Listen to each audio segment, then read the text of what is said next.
your axes, we're going to label them according to the data that we've got, okay? Your vertical axis is going to be people, right? It's just going to be a tally. It'll be 1, 2, 3, 4, 5, 6, whatever, okay? In fact, it'll go up to, how many people do we have in the room today? 2, 4, 6, 8, 10, 12, 14, 16, 18, 20, 21. It's going to go up to 21. Okay.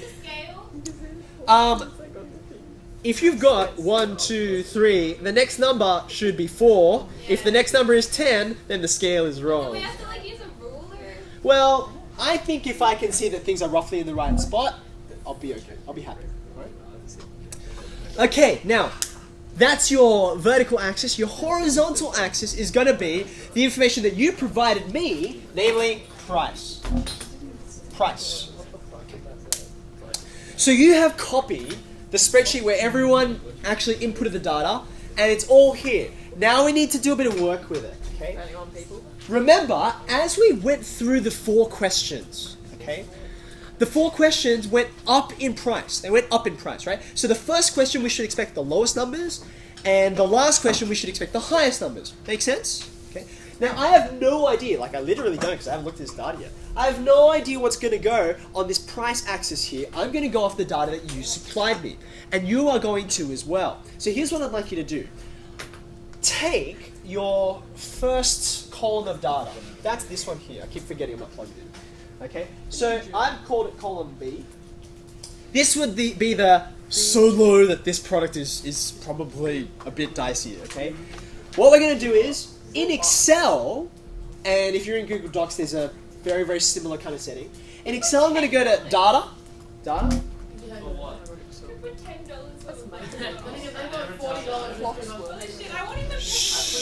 Lisa. I'm going to sort this. Okay, I'm going to sort this. It's probably going to ask you if you want to expand the selection and do like this other stuff as well. I'm not going to for reasons that will become clear in a minute. I want to sort this according to what's the lowest number. Okay, so if I say continue, and you'll notice it just automatically unselects that first row there because it knows that's a question. It's what we call a header. Okay, it's unselected that. So now this is the data I'm interested in, and I want it to be sorting on values smallest to largest. That's the default, and that's what I want. So when I hit OK, what am I going to get? Okay, so someone has said 50 cents, right? That is close enough to 0 that I guess we're going to make this over here, you know, $0. Okay, $0. Right? That's the lowest number. Okay, so I'm going to undo that. I just wanted to do that so I knew where my scale would go. And now I want the biggest possible number. So how should I do that? Have a think about it. How am I going to do it? Like rather than just look manually for it, how will I do this in a smart way? So can't you highlight? Okay, so I'll go over to the big column over here, the last column. Right, I'll highlight that. This time, just so I don't have to scroll, because I am super ultra lazy, right? Instead of sorting from smallest to largest, I want the big number right at the top, just so I can see it straight away. So I'm going to sort that largest to smallest. Make sense? Okay. So someone has put in 110. Now, we have a choice of what to do here, right? This is really, really good. I'm so glad.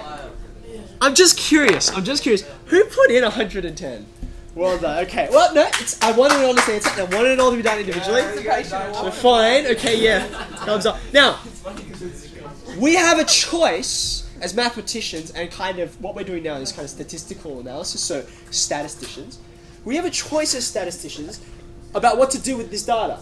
Okay. Now, we can legitimately, if we choose, we can ignore this data. Why would we do that? It's an outlier. Very good. That's such an important word that we should all jot that down under where we're doing this, right? Outliers, right? Outliers are literally that kind of data that lie outside of where all the rest of the data is, right? Look at the next price immediately after that. It's almost half that number, right? So our outlier is double, way out. And all of these guys are kind of at least reasonably close together. 60 though it's above 50, it's not an outlier. It's still in the main body of the data. Okay? So, we could include it, but I think it's probably wise to ignore this outlier. It gets done all the time. Okay? So that means our biggest number will be 60.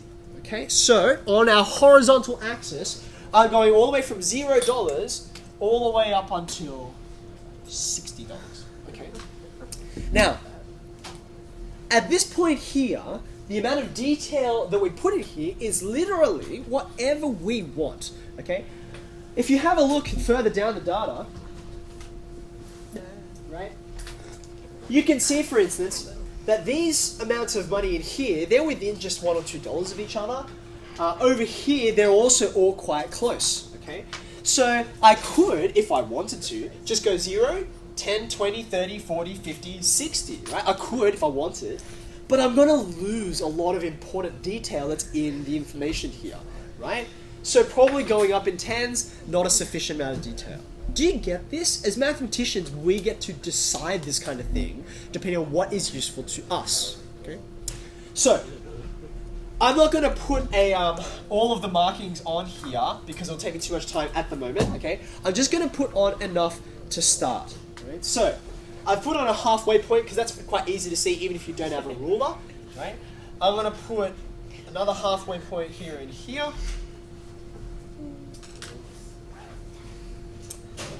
And we'll stop there for a minute. Okay, we'll stop there for a minute. Now, if you've got extra colors there, this will be useful. If you don't, it's totally okay. When you transfer this into your computer, maybe you can add the colors in then. Okay? But now, I'm going to undo this sorting. And I'm going to think about each column as we go and how I can work with them. Okay? So, for instance, question one, right? What price would be so low that you would question the quality of this pizza?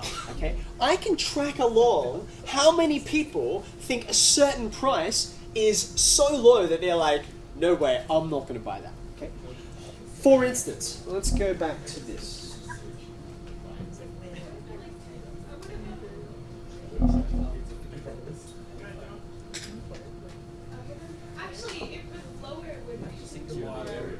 Excuse me.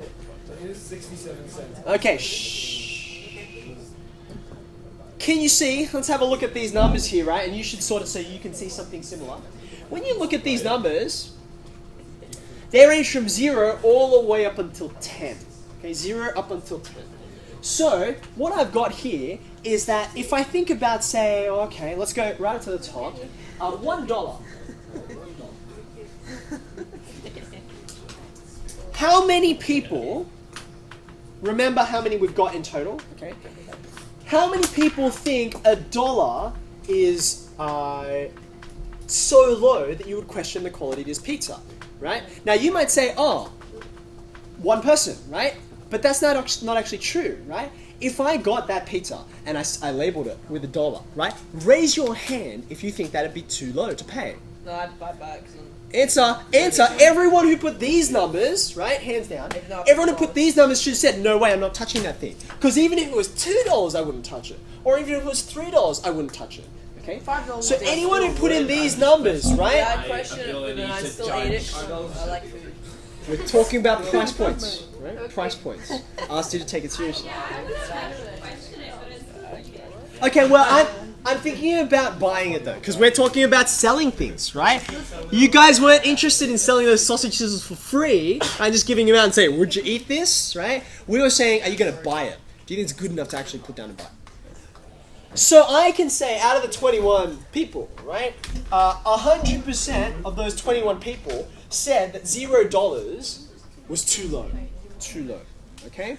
But then when I went to $1, I only had 20 people who would have thought that, right? If I'd go over to say, everything's really in here. If I go over to a point like, you can actually do this in this scale, it's really, really handy. If you go over and select all the people under 5, there we go. Okay. Now you could go ahead and you could count that like a monkey, but you don't have to because Excel's done it for you. Right down there automatically it says, count 12. Okay. So there are 12 people who, if the price was less than $5, where's $5 on here? somewhere like there. Okay. 12 people, maybe about there, who would have said, okay, that price is too low. And I can fill in the rest of this. I'd like you to try that on your piece of paper. That's why I got you to get a piece of paper out. I want you to look at this data and think about how many people would think this price is too low, forget it, I'm not touching this thing. Okay? And we're going to get a line that comes down like this. Okay? Our highest price that someone said was too low was $10, right? This person's got some high tastes. Okay? So at $10 down here, I've got no more people. Okay, so I have this line tracking down like this. Okay, can you see that? So I want you to complete that line. Use the data, you've got it in front of you, and complete that line. I'm going to draw it a little bit differently so it doesn't quite reflect the data we've got because it was a bit of a gamble on my part to see what data you would give me. Okay, you can see there's clearly a downward trend. This makes sense, right? As you go further up, as you increase the price, less and less people will say, nah, that's ridiculous, right? Eventually you'll get to some point where it's high enough such that no one would say that price is too low, okay? So the graph is going to look something like this. A normal graph will do something kind of like that, roughly, okay? For the exact data that you provided me, that data had a really sharp drop off, but it was partly because of the nature of the product that I chose, okay? Usually it kind of tapers off. Also, when you have a wider group of people, you've got larger numbers of people who have like more income, whereas you guys are pretty much all the same. So do we draw that? Yeah. So this line here in blue, right? This is my too cheap line. So I'm going to have some colors here, and so will you. So you'll need a bit of a legend here to explain what's going on. So there's my too cheap line. That was question 1. Now question 2 was my bargain line, my good value line, right? Now let me ask you this question. Okay. How do you think my question 2 line, which is going to be in green, I'm going to call it the bargain line. So it's not working. Mine says not. Do you think the bargain line would be above or below this line? Is it going to be above or below? Think about it. Think about the way we answered the question. It should be, above and to the right, because as we went through the questions, the numbers just got higher, didn't they, right? So actually, what most people will find is, there's some point at which we say everyone agrees. 100% of people say, for that price, I think that's good value, okay, or below. But then the line does exactly the same thing that the too cheap line does. It comes down kind of like this. Okay? So there are 2 lines here. One that represents, no way, I wouldn't buy it below there, right? And this line which is like, oh yeah, that's good. That's on the bargain side of things, right? That's good value. And here's where it starts to get interesting. When you cross over to question 3, question 3 is exactly in reverse. It says what price should be high enough to think this is a premium product. Okay. Now, some people are going to look at that pizza and they're going to have a pretty low bar, right? So they're going to say, oh wow, for like $5, I think that's a premium product. Okay. Now, most people will not say that. There'll only be a very small number of people who would believe that such a low price equates to such a premium product. Okay. But that number will increase.